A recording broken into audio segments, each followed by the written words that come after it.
Yesterday, Kyrie Irving and the Brooklyn Nets are each pledging to donate $500,000 to organizations that, quote, eradicate hate and to work with the Anti-Defamation League to fight anti-Semitism.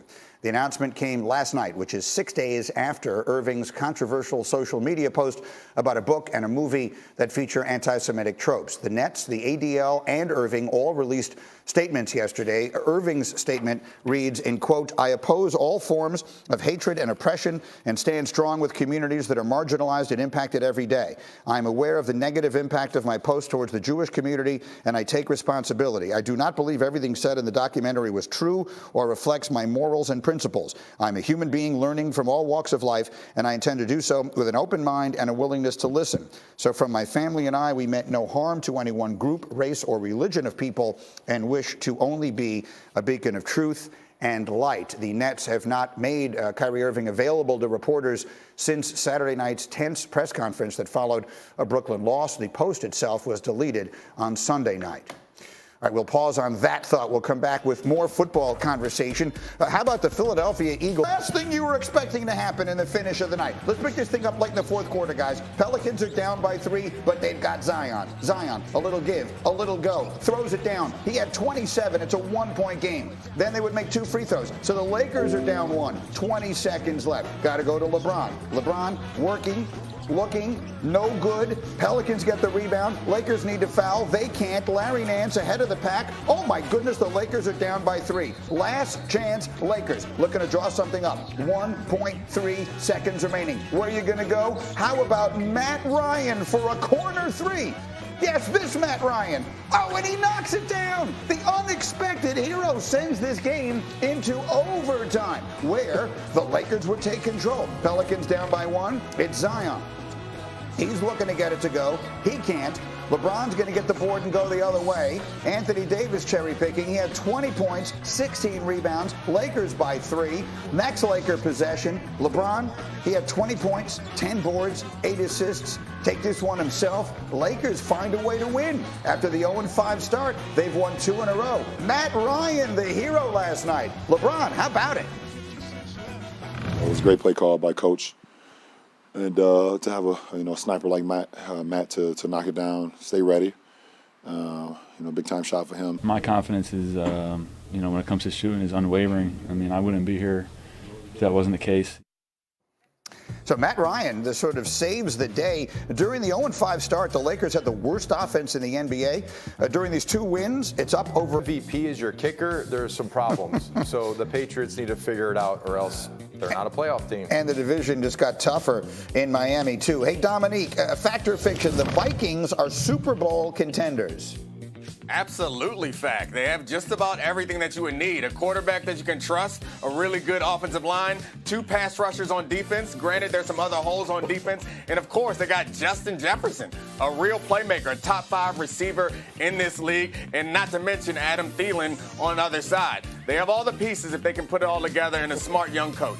All right, we'll come back to that one, I think. Bart, let's talk about Tampa. Fact or fiction, the Bucs won't win the NFC South. I don't think so, Green. I think this is a reset year. I don't know what's happened to the Bucs under Todd Bowles. They have to figure their philosophy out and identity and figure out who they want to be. I don't think they figured that out right now. Right now, to me, Atlanta's the best team in the division. They should have won the first time. Yeah. They're trending upwards, so I give it to Atlanta. A reminder for anyone who forgot that controversial call that came to roughing the quarterback against Brady at the end. That was in a game against Atlanta. The Falcons otherwise would have had a chance to try and win it if not for that call. So maybe they're even fortunate, the Bucs are, to be where they're sitting right now. Is this a must-win for your buddy Tom Brady this weekend? This is 100% a must-win for the Bucs and Tom Brady. I think back to when I was a kid at the playground. They had these metal slides. They were really scary looking. Yeah. Right, I think they're outlawed now. Well, when you start that slide, you start going way too fast. You fly off the thing. You need stitches. You get hurt. You break your arm. They outlawed them for a reason. That's where the Bucs are right now. They're about halfway down this slide. If they lose this game, they're just keep like picking up speed and they're flying off the end of this thing. So again, I think the Bucs have to win this matchup for them to try and correct what's going on in that organization. What do you think, Nate?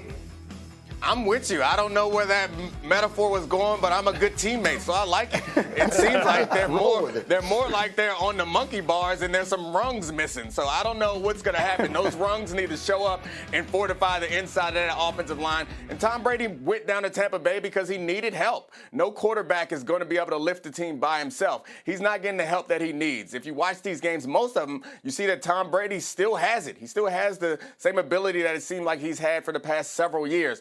But no one else seems to be stepping up around him, which I guess feels like partially his responsibility as the leader of his team. No one's going to be talking about how the Bucs ended the Tom Brady run in disappointing fashion 10 years from now. We're going to be talking about how Tom Brady went out embarrassing himself. So it's a lot of pressure on them and a lot of pressure on him to kind of solidify his, well, that was about to be a stupid sentence. I was going to say something about his legacy. His legacy is solidified for us to solidify the end of his career.